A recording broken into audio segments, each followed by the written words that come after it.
राधे राधे, जय श्री कृष्णा।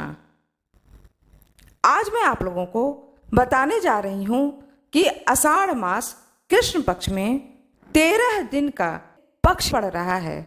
यानी आषाढ़ मास कृष्ण पक्ष 13 दिन का केवल पड़ रहा है।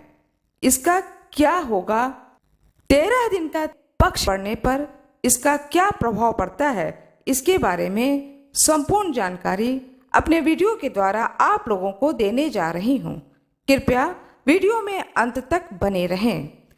कृपया वीडियो को लाइक जरूर करिएगा, चैनल को सब्सक्राइब अवश्य ही करिएगा।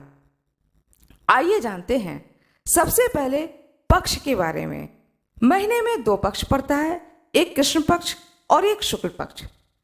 कृष्ण पक्ष के अंत में अमावस पड़ता है और शुक्ल पक्ष के अंत में पूर्णिमा आती है। दोनों ही पक्ष 15-15 दिन के होते हैं। कभी कभी ऐसा होता है कि तिथि की हानि हो जाती है और कभी तिथि बढ़ जाता है, लेकिन ऐसा जब होता है तो एक तिथि की हानि होती है या एक तिथि बढ़ जाता है, जिससे कि जो पक्ष होता है वह 15 दिन का होता है या 14 दिन का हो जाता है। इससे ज़्यादा कम नहीं होता है। किंतु सन 2024 में इस बार आषाढ़ मास कृष्ण पक्ष में जो 15 दिन का पक्ष होता है कृष्ण पक्ष का, वह केवल 13 दिन का पक्ष पड़ रहा है। कहा जाता है कि यह जो 13 दिन का पक्ष पड़ता है यह शुभ नहीं होता है। बहुत समय पहले जब महाभारत हुआ था तब इसी प्रकार से 13 दिन का पक्ष पड़ा था और उस वर्ष महाभारत का युद्ध हुआ था। कहा जाता है कि जब जब इस तरह का 13 दिन का पक्ष पड़ता है, उस साल देश में, प्रदेश में, विदेशों में कहीं पर भी कुछ भी अनिष्ट हो सकता है।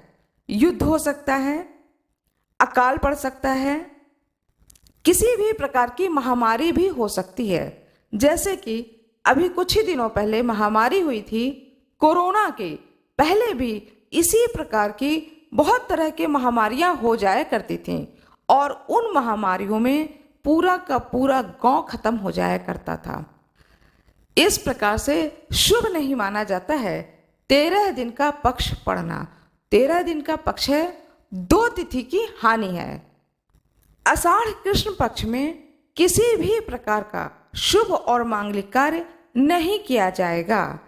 जैसे कि मुंडन का कार्य नहीं किया जाएगा, नवीन गृह प्रवेश नहीं किया जाएगा, शुभ विवाह से संबंधित कोई भी कार्य नहीं किया जाएगा, एगो पवित्र इस तरह के कोई भी कार्य नहीं किए जाएंगे।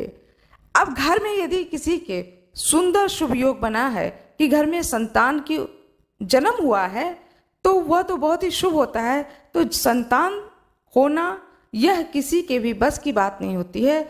वह जो भी संतान होता है अपना भाग्य लेकर जन्म लेता है, तो उसका जो छठी होता है, बरु होता है, इस तरह के सारे पूजा पाठ होंगे। वह पूजा पाठ नहीं रोका जाएगा।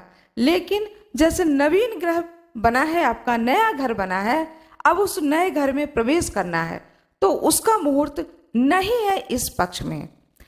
कोई भी शुभ काम किया जाएगा तो वह किया जाएगा आषाढ़ मास शुक्ल पक्ष से, क्योंकि इसी समय से गुप्त नवरात्र आरंभ हो जाता है और आषाढ़ मास की शुक्ल पक्ष की द्वितीय तिथि पर जगन्नाथ भगवान का रथ यात्रा होता है और भी बहुत सारे त्यौहार मनाए जाते हैं।